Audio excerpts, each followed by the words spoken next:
解咗兩 part 先嘅，講解咗個細點樣做先啦。咁個大咧我都會講埋先，跟住咧就邀請大家過去嗰邊做個細嘅，好唔好啊？如果係嘅話，係啦，因為我見咧，如果大家起多數咧，我見到做活動咧，起咗身就起咗身㗎啦，跟住之後咧就翻唔到嚟㗎啦，佢基本上都係啦。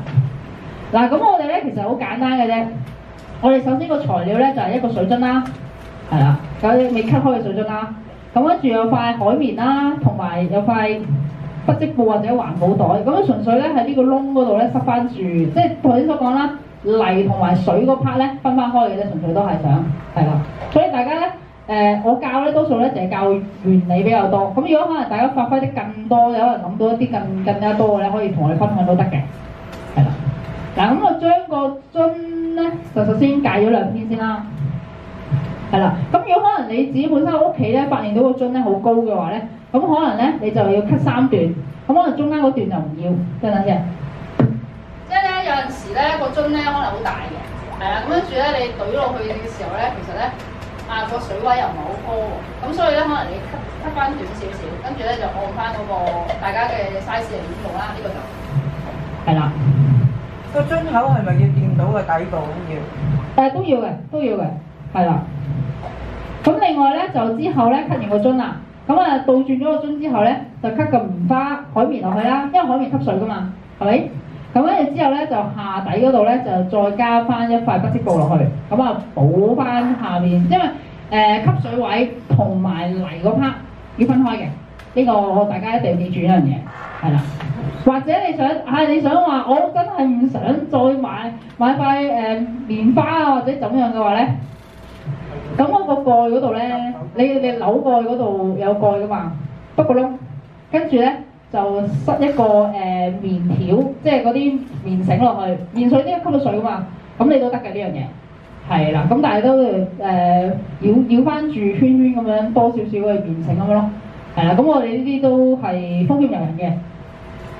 係啦，咁跟住之後咧就將個棉花擺咗落去呢個位置啦，咁跟住咧個不織布都係擺翻下面嗰個位置，跟住咧就可以擺泥嘅，咁跟住咧你就可以去種嘢咯，係啦，咁種嘢記住喎，你雖然加水落去下面嘅時候咧，你第一次種嘢都要加水喎，大家唔好諗多咗，佢會吸晒上去先啊，呢個係啦，咁跟住另外一個啦，大板啦，等陣先啊。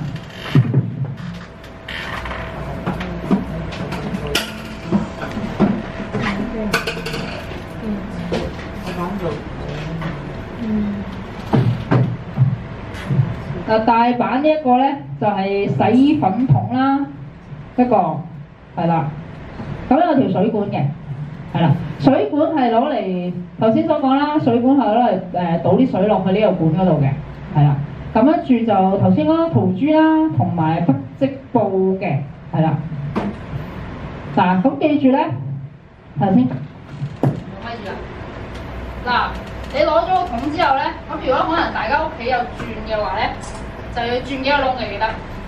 咁第一個一定要排水窿啦，係啦，排水窿呢個位啦。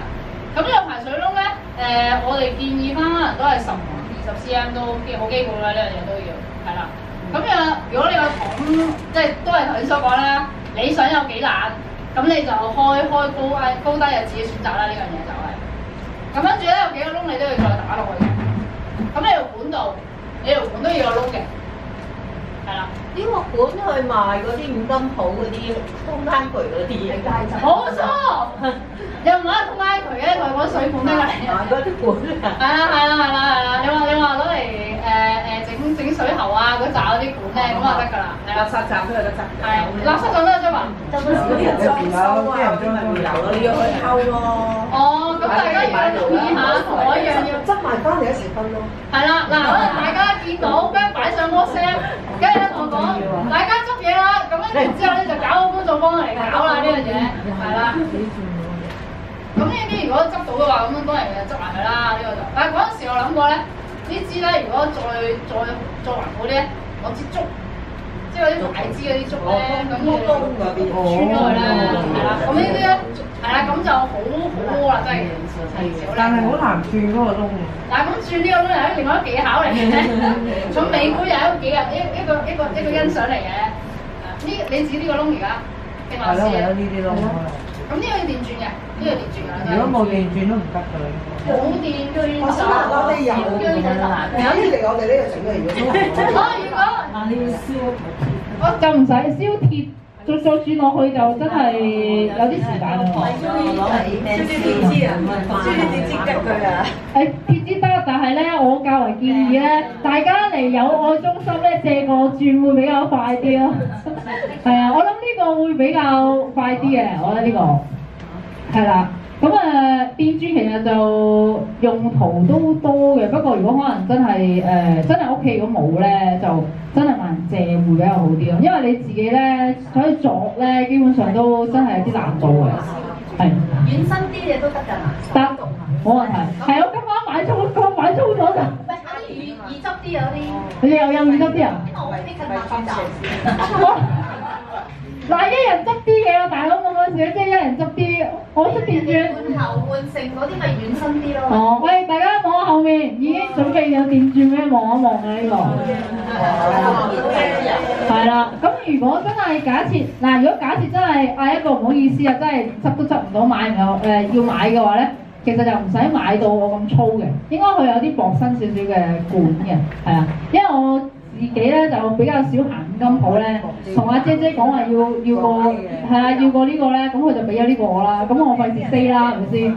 五金鋪姐姐就冇得罪咁多，成日去啊嘛，係咪先？睇到嗰個係要嗰個。唔係指錯咗嘅問題啊有。係。呢條管嘅作用係咩啊？我呢條管嘅作用咧就係你淋水咧就係淋呢條管嘅，落水。我哋話齋掃把嗰啲溝通都得㗎，不過你斟水都得，可能知咯。都得嘅。嗱，我有諗過，我又有諗過膠樽黐住晒，即係幾支膠樽咁樣黐到落去。係咪啊？硬啲嗰啲膠樽咪得。硬啲，係啊，所以無限發現嘅呢件事係啊，即刻諗到啦，即刻諗到我搭硬膠樽我好難見到係硬膠喎，真係。硬身啲就得㗎啦，唔使。即係牛奶樽嗰扎啲 brand 嗰啲啊。係啊。唔係有啲1公升、1.5公升都好長下嘅，有一兩件。1.5公升太長。太粗啦。太粗咯，唔係嗱1.5公升 OK 嘅，但係你個缸要大啲咯，即係你唔好用呢個洗衣粉筒啦，咁啊再大啲 size 嗰啲去就 OK。放埋佢咯。咩啊？鋁罐放埋。鋁罐？我鋁罐就冇啦，大家諗多咗啦，執垃圾算啦。即係流水啲樽啊，嗰啲管係咪插到攞煲㗎嘛？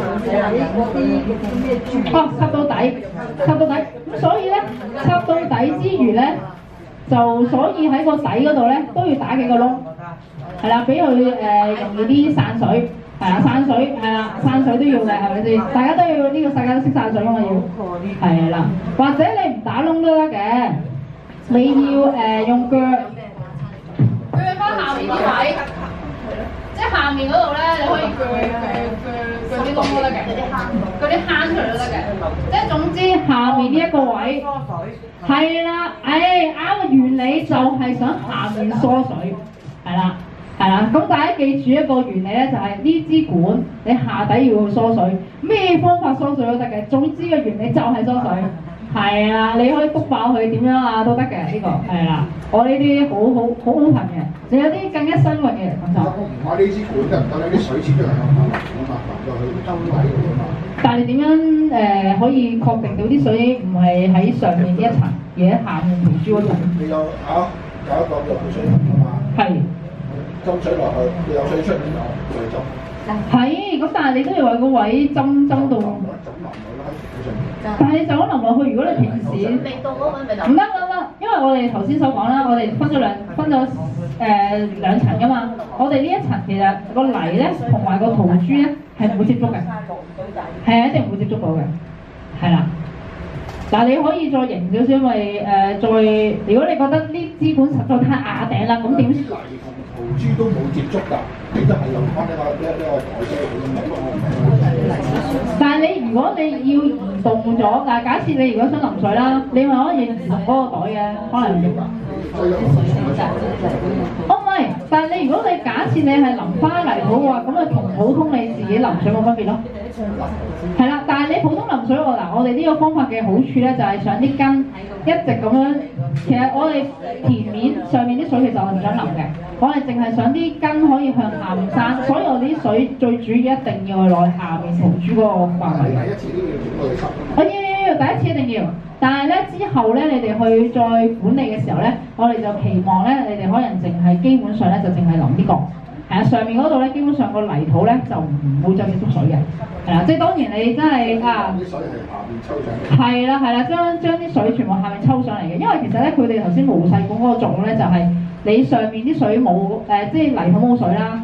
其實佢哋會有個作用咧，就係將啲水下面多水嘛，即係一個高濃度同低濃度抽上去，令到啲水抽翻上去泥土同埋啲根嗰度嘅。係啊，咁我哋就希望可以用到呢一個天然嘅原理咧，可以令到啲根可以向下生啦，同埋個泥土可以保持翻佢自己應有嗰個濕度咯。係啦，因為有陣時我哋淋水咧會淋多咗咧，有陣時咧就係因為我哋平時可能夏天啦。更危險咧就係高溫高濕，高溫高濕有咩唔好處咧？就係啲菌又多啊，蟲又多啊。咁呢一個咧，其實有陣時咧淋水難拿捏嘅。我自己本身其實都有啲難拿捏呢樣嘢，即係可能你種菜喺個田嗰度種菜咧，你幾時淋水你都要去諗下佢今日淋水先啦。咁如果盆栽嘅話，其實想再簡單啲，咪頭先用呢個方法咯，係啦，就係呢個，係啦。咁我哋而家做嗰啲盆栽咧，咁要點樣整個水上去啊？如果已經種緊嘅話咧，就睇下會唔會嗰個時間比較適合移盆，可以移翻落去你自己而家做緊嗰個頭先嗰個毛細管種植嗰個部分啦。如果假設真係太大啦，咁啊真係你可以做翻一個類似呢一個嘅系統，跟住將嗰個盆移過去。即係將嗰盆花移過去，或者你盆嗰植物移過去嗰邊咯。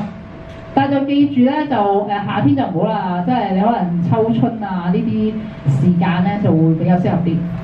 係啦，夏天呢啲咁熱咧，佢可能未必適合去轉移嘅。同埋你嗰植物都要睇下究竟係咩植物咯，大約係。係。哇！喺羅蟲我唔係太了解喎呢樣嘢，唔好意思，我可以問下人哋嘅，我可以問下老師佢究竟其實羅蟲呢段時間會比較適合移動啊，定係首先適唔適合移動先？個問題係，因為可能其實啲根已經好根深蒂固喺呢個盆花裏面咧，咁就其實可能未必咁適合移動咧，咁就唔好啦。